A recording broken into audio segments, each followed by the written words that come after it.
தினம்தோறும் விளக்கேற்ற நல்ல எண்ணெய், இதயம் நல்லெண்ணெய்.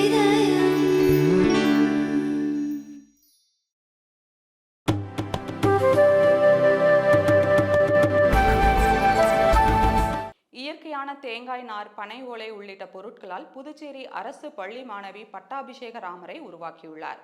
உத்தரப்பிரதேச மாநிலம் அயோத்தியில் ராமர் கோவில் பிராண பிரதிஷ்டை கோலாகலமாக கொண்டாடப்பட உள்ளது. இந்த நிலையில் புதுச்சேரி கதிர்காமம் அரசு பெண்கள் மேல்நிலைப் பள்ளியின் கைவினை பயிற்சி பெற்ற 9ஆம் வகுப்பு பயிலும் சௌமியா என்ற மாணவி இயற்கையாக கிடைக்கக்கூடிய பொருளை வைத்து பட்டாபிஷேக ராமரை உருவாக்கியுள்ளார். தேங்காய் நார், பனை ஓலை, சோளக்கதிர் ஆகியவற்றை கொண்டு எவ்வித செலவின்றி ராமர், லக்ஷ்மணன், சீதை, ஆஞ்சநேயர் ஆகியோரை கொண்ட பட்டாபிஷேக ராமர், சீதா, லக்ஷ்மணன், ஆஞ்சநேயரை வடிவமைத்துள்ளார்.